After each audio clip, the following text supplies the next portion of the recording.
안녕하세요. 고고TV 여명입니다. 오늘 하루도 모두 수고하셨습니다. 광화문 대창가, 광화문 대결집, 국민의 함성, 국민이 일어났다. 살리자 대한민국입니다.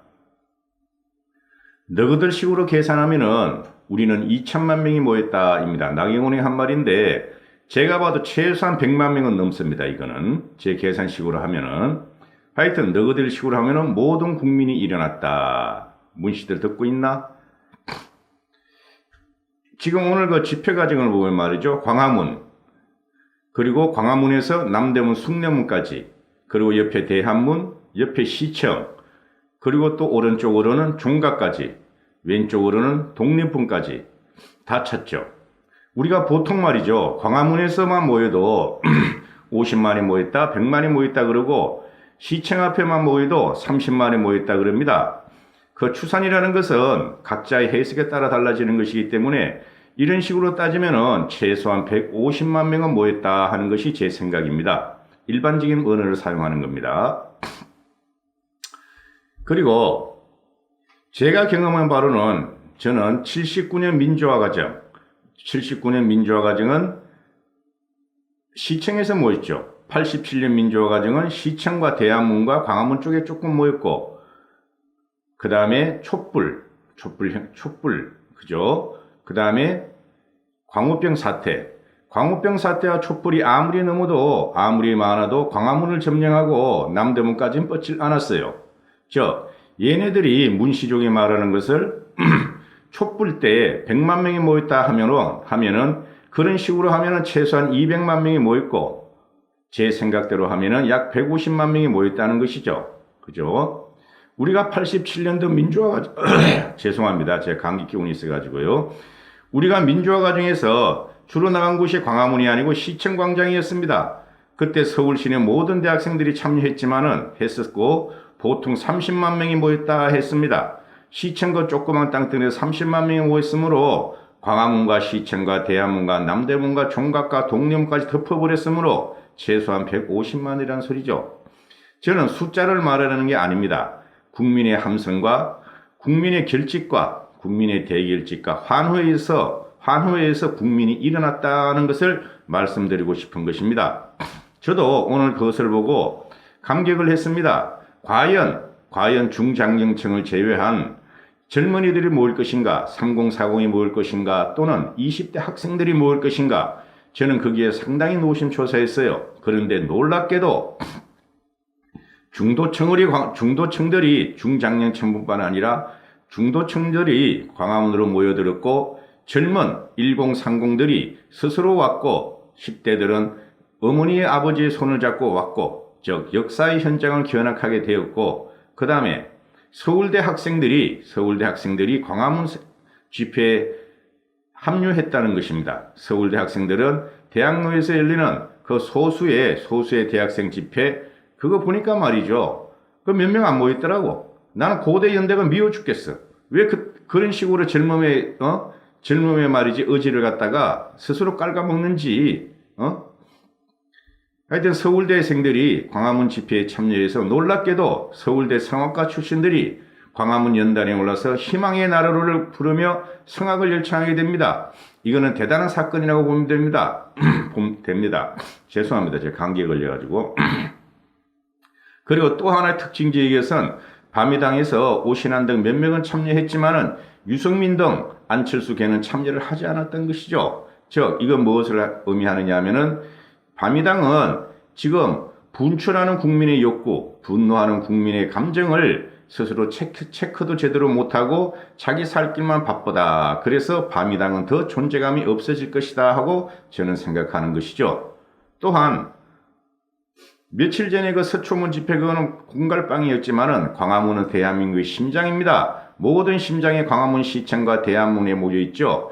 여기서 인원이 꽉 찼어요. 홍콩 인구 300만입니다. 그죠? 홍콩에 100만이 모였다, 150만이 모였다 그러는데 대한민국 서울 시인구만 1000만 명입니다. 1000만 명에서 광화문 중심을 꽉 찼으므로 해외 언론은 특필하기를 300만 명이 모였다, 이렇게 아마 언론에 다룰 것입니다. 그리고 대한민국의 지각변동, 문정권의 악정과 실정이 해외 언론에 이제는 보도되기 시작할 겁니다. 왜? 저렇게 대한민국 국민들이 광화문에 모여서 무엇을 외쳤는가? 조국 퇴진, 문재인 퇴진, 이것을 외친 거고 대한민국을 살리자 하고 외친 것이기 때문에 세계 언론들이 이제 한국을 갖다 주시하기 시작했다는 것이죠. 거기서 문재인의 악정과 문재인의 참사가 세계 언론에 보도될 것이고 드디어 문재인은 몰락의 길을 완전히 밟기 시작했다 하고 저는 생각하는 것이죠. 오늘 광화문 집회를 역사적인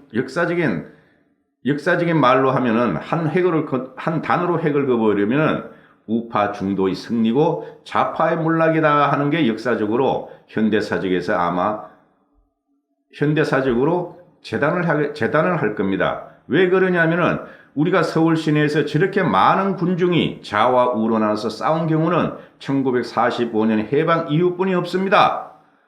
그때 우리 우파는 승리했습니다. 공산주의자들을 물리쳤습니다. 사회주의자들을 물리쳤습니다. 시잘데없는 좌파들을 물리쳤고 걔네들을 갖다가 우리는 북한으로 쫓아버렸습니다. 그러나 그 잔존 세력이 아직 대한민국에 수십만 명이 남아있다는 이 비참한 현실에 우파가 광화문에서 봉기를 하고 대창가를 불러서 그 친구들을 드디어 몰락시키고 쫓아내기 시작했다는 역사적인 단초를 갖다가 제공한 것이 오늘 광화문의 대결집이라고 저는 생각합니다.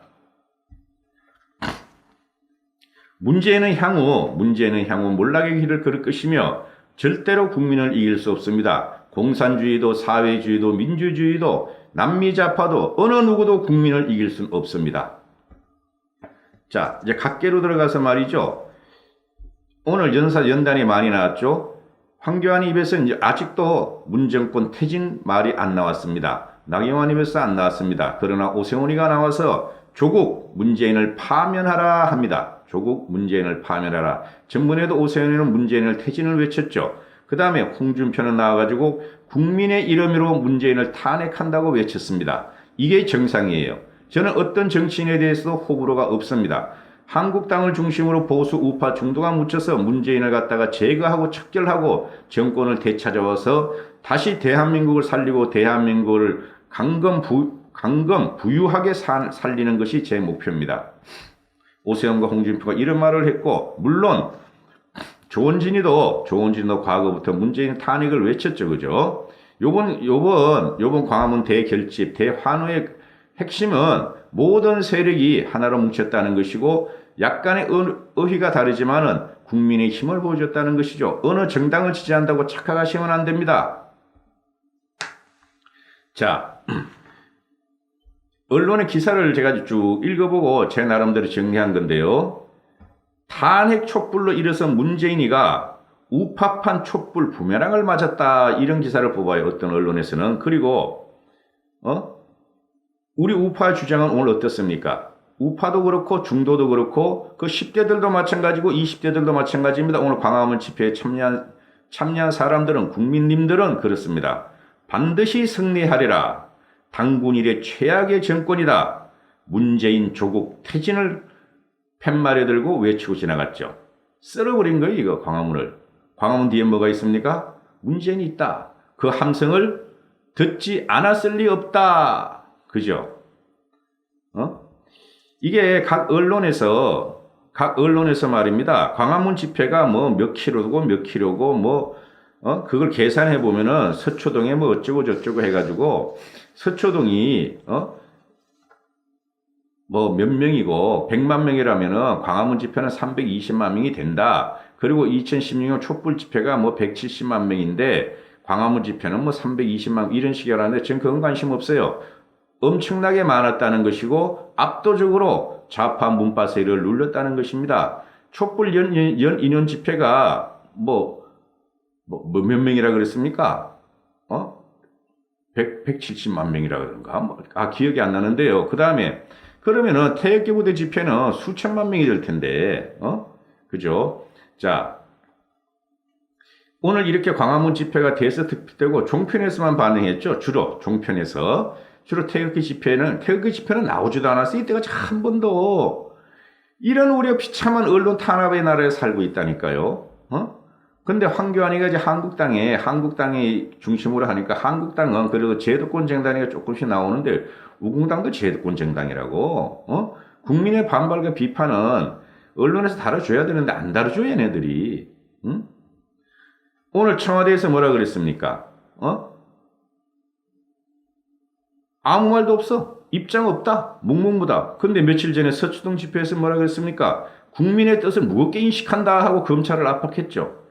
그리고 우리가 여기서 중요한 것을 2017 5월 10일 날 무슨 날입니까? 문재인의 취임날, 대통령 취임날, 악정이 시작된 날, 그날 문재인은 반대자를 통합하고 자기를 반대하는 사람들이 없게 하겠다, 진정한 통합을 이루겠다 하고 광화문을 텅 비워놓고 손을 흔들면서 카프레이드를 합니다. 아주 비참한 지경이었죠. 그죠? 왕이야? 그런데 자, 그 당시에 기자가 묻습니다. 문재인의 초기에 문재인한테 만약에 국민들이 광화문에서 문재인 퇴진을 외친다면 어떻게 할 것인가 하고 문재인한테 물어요. 문재인은 이렇게 대답합니다. 국민들과 끝장 토론을 하겠다. 또 국민들을 청와대로 초청해서 이야기해보겠다. 할 사람입니까? 절대 아니죠. 지금은 아마 지구멍을 찾아 들어가야 될 형국이고 어떻게든 살아남을까 고민을 해야 될 입장이 누구다? 문재인이다. 이렇게 생각할 수가 있죠. 오늘 광화문에 모이신 국민님들의 이야기를 들어보면 이러합니다. 태어나서 처음 집회, 분에서 나왔다. 한 번도 집회에 나간 적이 없는데 문재인 정부가 거짓말을 하고 거짓말을 덮는 게 너무 어렵지 못하고 분에서 나왔다.